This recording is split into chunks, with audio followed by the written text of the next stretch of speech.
U.S. history is the study of the United States of America from its early beginnings to the present day.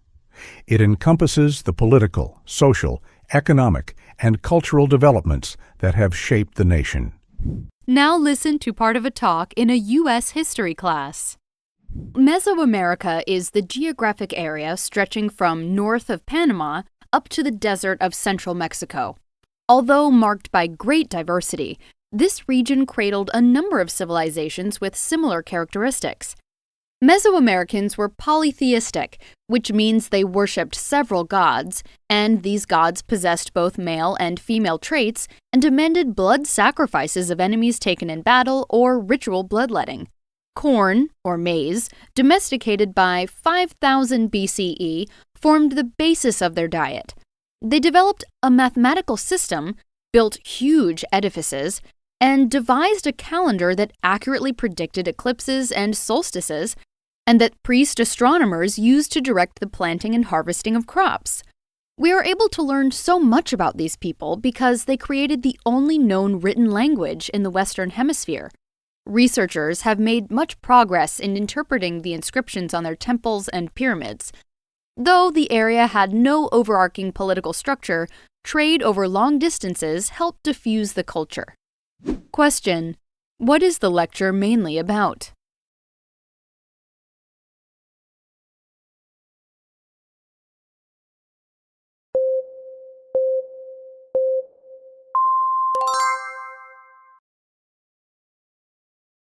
What does the professor imply about Mesoamericans?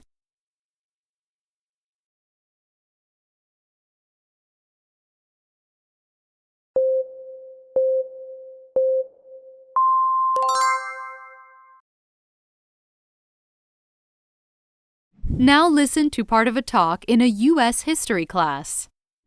The Progressive Era was a time of wide-ranging causes and varied movements, where activists and reformers from diverse backgrounds and with very different agendas pursued their goals of a better America. These reformers were reacting to the challenges that faced the country at the end of the 19th century: rapid urban growth, immigration, corruption, industrial working conditions, the growth of large corporations, women's rights, and surging anti-Black violence in the South. Investigative journalists of the day uncovered social inequality and encouraged Americans to take action. While different causes shared some underlying elements, each movement largely focused on its own goals, be it the right of women to vote, the removal of alcohol from communities, or the desire for a more democratic voting process. Over time, some progressive campaigns proved more successful than others. Question: what is the professor mainly discussing?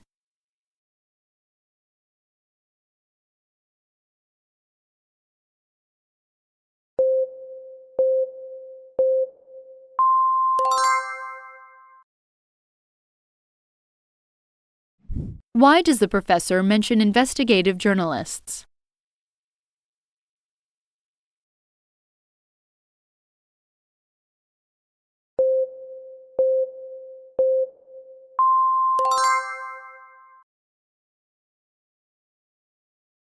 Now listen to part of a talk in a U.S. history class. Thomas Edison patented the light bulb in 1879. This development quickly became common in homes as well as factories, transforming how even lower and middle-class Americans lived. Although slow to arrive in rural areas of the country, electric power became readily available in cities when the first commercial power plants began to open in 1882. When Nikola Tesla developed the alternating current system for the Westinghouse Electric and Manufacturing Company, power supplies for lights and other factory equipment could extend for miles from the power source. Alternating current power transformed the use of electricity, allowing urban centers to physically cover greater areas. In the factories, electric lights permitted operations to run 24 hours a day, 7 days a week. This increase in production required additional workers, and this demand brought more people to cities. Gradually, cities began to illuminate the streets with electric lamps to allow the city to remain alight throughout the night. No longer did the pace of life and economic activity slow substantially at sunset, the way it had in smaller towns. The cities, following the factories that drew people there, stayed open all night. Question: what is the lecture mainly about?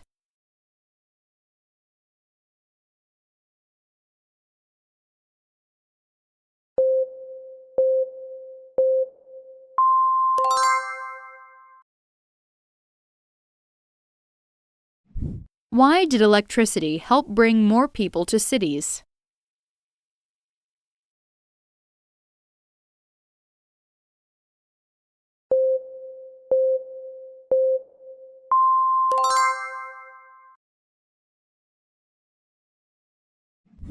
Now listen to part of a talk in a U.S. history class. In the last decades of the 19th century, after the Civil War, the United States changed from a country that wanted to stay isolated from the rest of the world to one that wanted to expand American influence. The nation's earlier isolationism originated from the deep scars left by the Civil War and its need to recover both economically and mentally from that event. But as the Industrial Revolution changed the way the country worked and the American West reached its farthest point, American attitudes towards foreign expansion shifted. Businesses were looking for new markets to export their factory-built goods, oil, and tobacco products, as well as generous trade agreements to secure access to raw materials. Early social reformers saw opportunities to spread Christianity and the benefits of American life to those in less developed nations. The country moved quickly to ready itself for the creation of an American empire. Question: why does the professor mention the Civil War?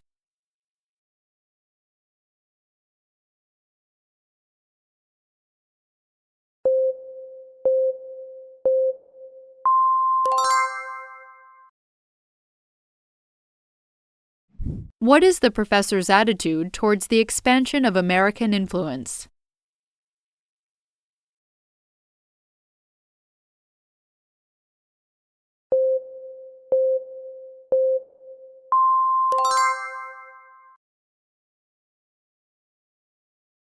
Now listen to part of a talk in a U.S. history class.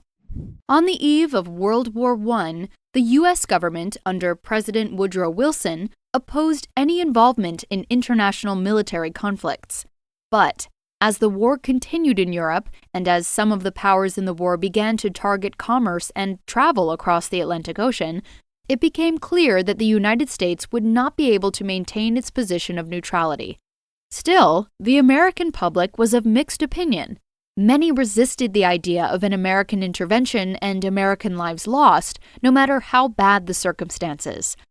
In 1918, artist George Bellows created a series of paintings intended to strengthen public support for the war effort.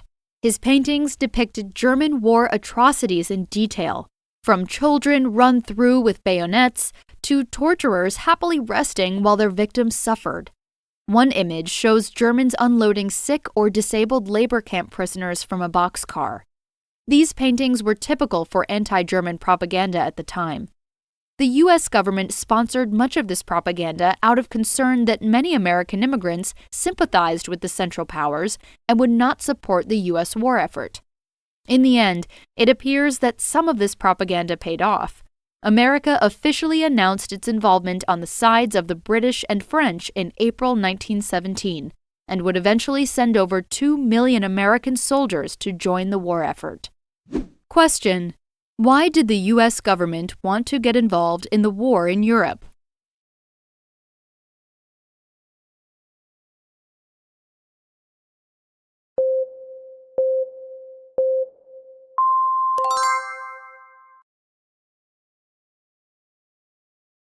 What does the lecture imply about the people's support of American involvement in the war?